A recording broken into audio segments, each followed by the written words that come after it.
Hey guys, how you doing? Storyhawk here again. I'm reading some more stories from the Revenge subreddit, believe it or not.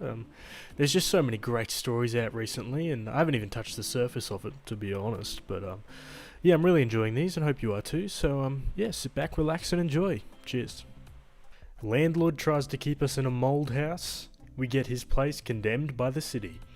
So this is my first revenge post. I've lived in a lot of awful places throughout my college years, but this one was one of the big ones. It's pretty long, just to warn you.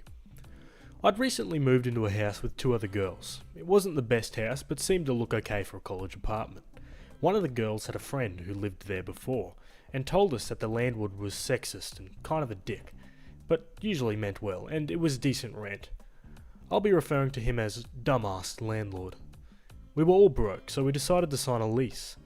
I should have realised the warning signs, when dumbass landlord wanted to sign it in a big boys, after he had just eaten dinner there, and the leasing agreement looked like he chopped it up from other pictures of lease agreements on Google. We also found this apartment as an ad off Craigslist. Things were fine for a few months. I was living alone until the next school year would start, and wasn't home all the time since I'd go over to my boyfriend's a lot and sleep over.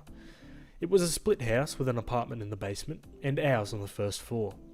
It wasn't long until I started to notice things happening.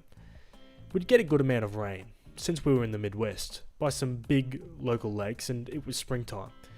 We'd get a good amount of water, and the concrete steps to the house would consistently fill up with water I had to jump over, and it would disappear overnight. It also started to get a little bit of a musty smell in the house, and I'd started coughing and sneezing all the time, but I didn't know why. Soon, the other girls moved in, and we started having some difficulties with dumbass landlord. He wouldn't tell us when he'd come over to check on the property. He said he did this to keep up on looks and mow the lawn, but he did it way too often for any of us to be okay with. He would argue with us about having a copy of our own lease. He'd yell at us to give him recent payments in cash, especially before going to his cabin up north with his girlfriend. But biggest of all was that we were having problems with mold, and he did not care. For a while, we hadn't talked to the people in the basement apartment, until everyone started having problems with dumbass landlord. We'd hear them arguing and yelling down below about as often as we would upstairs. But they were in a hellhole. Everything they owned had mold growing on it. They had bugs everywhere, earwigs, beetles, ants, you name it. They were constantly throwing away their clothes, dishes, furniture, even their college papers and homework, since it was all growing mold. They spent money on plastic bins to hold most of their important items, but even those would get mouldy. We also found out that they were supposed to have another roommate down below, but she couldn't live there from her allergies to mold after signing a lease agreement. We also found out that dumbass landlord verbally abused her and her mother on the phone, to the point where they were crying, and she couldn't get out of the lease. She ended up paying for 2 places every month so that she didn't have to live there, because he wouldn't let her break her lease, and didn't care. Upstairs wasn't as bad as the basement, but it wasn't good either. All of us were coughing more and more each month. We would wake up coughing in the middle of the night, and we were getting really sick.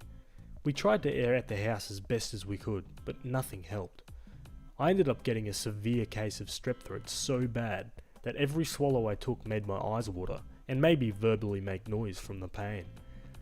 I tried to ask the doctor I went to if he could prove that this was from mold later, but he unfortunately couldn't give me a solid statement on it.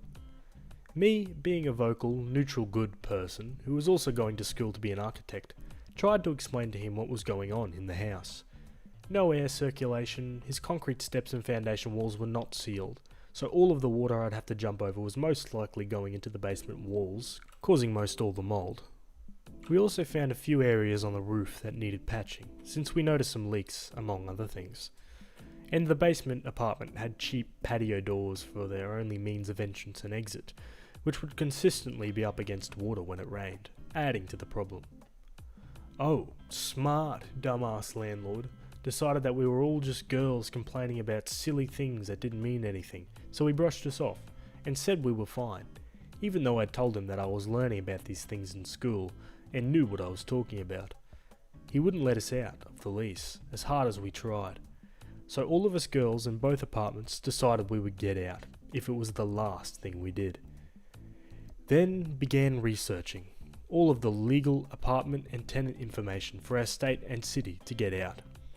We were paying for attorney fees, started taking pictures of the mould upstairs and downstairs that we could find, talking with several different city staff and police, and started compiling this into a nice document. After deferring my rent payment to get a copy of the lease agreement from dumbass landlord, we could finally take a look at our legal document, and use that to further get out. We were also working with another landlord at a renting company in town, who I will call Good-Ass Landlord. He was, thankfully, doing his best to get us out of the shithole, and into his apartment. Through him, we'd get all of the legal ins and outs of the renting business, and he would help us find a loophole. Then, after months and months of arguments, money, and researching, we found it. If we sent in a mold test to a research lab, and it was over the limit of what was inhabitable, we could get out. It was safe to say we had a pretty good idea it was over the limit. The test came back a few days later, and we sent that off to the city, including our nice document of pictures, statements, and leasing agreements. Not even 4 hours went by, and we got a call from the city. Our house was so full of mould that we were to move out of the apartment within 24 hours, and it was to be condemned. We were ecstatic. All of that hard work has finally paid off. Although it was horrifying to know that the mould count was so high, the mould researcher who had been in the business for more than 30 years had not once seen a place with higher mould count than this house. Yes, this included black mould. Fast forward to us happily packing up in our house, all of our parents getting us out together, us moving into the apartment that good-ass landlord kept open for us to move into, and poor old dumbass landlord sobbing in our driveway as we happily stacked boxes into cars, complaining that he should have paid more attention and listened to us. This was his girlfriend's property and she's gonna dump him. We all took a picture the next day, smiling in front of the condemned signs. It's still one of my favourite pictures to this day. Serves him right for not listening to his tenants. Irritating vegan temp takes office pranks way too far, so I destroy her entire life paradigm. Just found this sub and couldn't stop reading. Felt compelled to share one of my more epic revenge tales from about 8 years ago. At the time, I was male, 27, a 7-year veteran at large tech corporation, senior designer on the communications team by then. The senior copywriter went on mat leave, leaving a temp in her place. Although irritating in a non-descriptive way, she presented well and seemed competent enough. For later context, she was also an uber dog lover and staunch and righteous vegan SJW. There were frequent mutual and innocent team pranks. Things like replacing a box of diet cookies with a box of Krispy Kremes, or covering the laser on someone's mouse, like, "Oh you dog, you got me," kind of things. Now let me fix that and let you get back to work. Being desperate for acceptance, a new temp started taking things a bit too far, and seemed to focus pranks directly towards me. Even after a few subtle reprimands from our manager, she continued.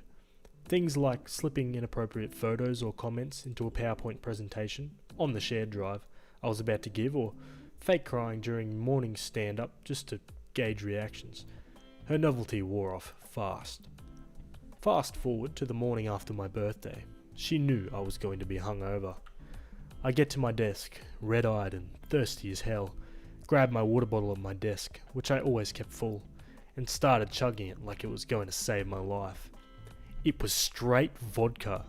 At least 2 full swallows before I realised. I go straight for my garbage bin to throw up. The slurry of alphabet soup, at least 6 cans of beer, and God knows what else she put in there, made damn sure I did hurl. I got most of the vodka out, but already being hungover, it made me instantly drunk again. Was not impressed. She came in laughing her brains out, taking full claim. I didn't narc on her, but the story made its rounds to HR, and she was given a stern warning. I would have accepted an apology, even remorse, but not a shred. In fact, she started calling me Pukey McGee to literally no one's fanfare. I let it pass for a few weeks, waiting for the intention to die down. Revenge day finally arrived. She always left at 10 AM to get a Starbucks. I took this time to plaster "Lost dog" posters anywhere outside the office she might stumble by on her way back. She fell for the bait, asking around, but no one was the wiser. Once she was cozy at her desk, I went to her car to stage a hit-and-run massacre, with chunks of fatty steak, a litre of fake blood, an old leash and collar, and a bag of fake fur. I went to work. I'd share the pic, but it's long gone, but it was very convincing. It looked like a leash was caught around a rear passenger axle, and the dog got clogged and shredded between the tyre and wheel well. I left the collar dangling at the back with a particularly generous portion of gore and puddle of blood. Didn't take long before others noticed the lost dog posters or the gory car and put two and two together. Eventually, the owner of a white so-and-so with license plate such and such, please come to reception, went over the intercom. It's on. It was delicious. She was out in the lot sobbing so hard she was coughing, carefully placing chunks of bloody, furry gore into a box. It took her an hour to gather every precious bit, crying the entire time. My theory was that she wanted to return the dog to its owner as best she could before calling the number on the poster. It was a shame there was no owner or dog, but she was too distraught to realise it was fake. I thought for sure the lack of bones or guts and obviously fake sticky stage blood would be a near instant giveaway, but to my utter shock it wasn't. A scenario I wasn't expecting, but welcome just the same. It was just assumed the dog owner had printed the wrong number on the poster because the remains never were returned. She had the collar and leash cleaned and posted pictures of her own in hopes of finding the owner. Given her reputation, there wasn't much sympathy offered. The righteous vegan dog lover was now a dog killer, and I took every chance I could to remind her of that. She took down all her gaudy dog lover crap off her desk and kept very much to herself for the remainder of her term. Bonus that she even left early, but not sure if I can take credit for that for certain. Disclaimer. For those that will likely claim she just liked me and wanted my attention, I assure you that was not the case. There's way more background than just this story. Even it were, this was an adulthood, not grade school. Edit. Thought I should clear a few things up based on the comments. 1. OP is not a vegan, however is a huge animal lover, owns several dogs, cats and has rescued many animals, wild and domestic. 2. OP has nothing against vegans, just the ones that preach it. Relevant distinction for her personality and subsequent reaction, not the reason for revenge. 3. Steak bits was an easier way of describing a bag of butcher scraps, at the time. 4. To make it clear to the ones that thought this was petty revenge for minor inconveniences, here is a list of some of the more inconvenient pranks. Replacing water with vodka was just the last straw, and is tantamount to poisoning, illegal and quite possibly fatal. Medication alone could seal that deal quite quickly. Hiding car keys then leaving, wasted hours of people's lives but was welcome news to cab companies. Pulling fuses from cars is dangerous, again it could be fatal. Brake lights, headlights, airbags, all very important you should think, right? Releasing tyre pressure, does your office have an air compressor on hand? Lacing other presentations with profanity and photos could be career ending. Not inconvenient to have to check every file before sending or presenting. 1. In hindsight, I do regret not coming clean. The believability was not expected and I froze. But the pranks most definitely stopped. When bullies don't get the point from a massive and apathetic authority, the only route is to pop them straight in the nose, good and hard. 2. Again, to those thinking this was too nuclear, why are you on this sub anyways? There's fight subs I'm sure need your wisdom about non-violence. 3. After this blew up, I reached out to a mutual friend that also worked there. He said she most definitely did catch on, for which I'm actually glad. The cleaned up collar poster was her return salvo and to garner sympathy. As mentioned, no bones, no guts, and the fabric backing, with printed barcodes, on the fake fur should have been a giveaway to even marginal intelligence. And she wasn't intellectually stupid by any means. There you go guys, hope you enjoyed those stories, I certainly did. Make sure you like and subscribe, I'll be releasing more videos in the future. I'm hoping to get some more out per day, maybe 2 a day, or at least 1. So yeah, make sure you like and subscribe, stick around for those, and I'll see you in the next one. Cheers.